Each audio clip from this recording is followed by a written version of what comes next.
എൻ്റെ പേര് രാജി. ഞാൻ ഫോറസ്റ്റ് ഡിപ്പാർട്ട്മെൻറ്റിൽ വർക്ക് ചെയ്യുന്നു. എൻ്റെ അമ്മയുടെ പേര് രാജലക്ഷ്മി.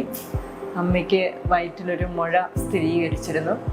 അപ്പോൾ ഇത് ആരെ കാണിക്കും എന്ന് ഇങ്ങനെ വളരെയധികം വിഷമിച്ചിരിക്കുന്ന ഒരു സാഹചര്യത്തിൽ എൻ്റെ ഓഫീസിലെ ഒരു സീനിയർ സൂപ്രണ്ട് ബൈജു സേനാധിപൻ ഡോക്ടറെ കുറിച്ച് എന്നോട് പറഞ്ഞിരുന്നു.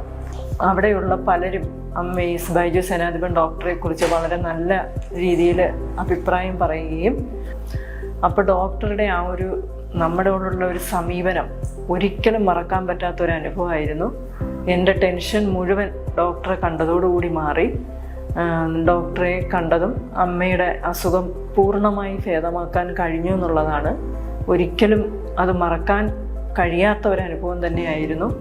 ഇപ്പോഴും ഓരോ 3 മാസം കൂടുമ്പോഴും അസുഖമൊന്നും ഇല്ലെങ്കിൽ പോലും ഡോക്ടറെ കാണുന്നത് നമുക്കൊരു പോസിറ്റീവ് എനർജി തന്നെയാണ്.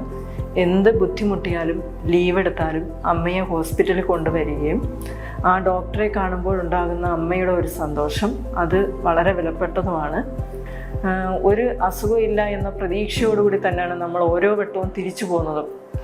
അതുകൊണ്ട് എല്ലാ തരത്തിലും നല്ല രീതിയിലുള്ള ഒരു സ്നേഹം ഡോക്ടറിൽ നിന്ന് കിട്ടി. തുടർന്നും അങ്ങനെ തന്നെ ആയിരിക്കും. ഞാനിപ്പോഴും എൻ്റെ ഓഫീസിൽ എല്ലാവരോടും പറയാറുണ്ട്, എന്ത് ബുദ്ധിമുട്ട് വന്നാലും ബൈജു സേനാധിപൻ ഡോക്ടറെ കുറിച്ച് നല്ലൊരു അഭിപ്രായം തന്നെയാണ് ഞാൻ എല്ലാവരോടും പറയാറുള്ളത്.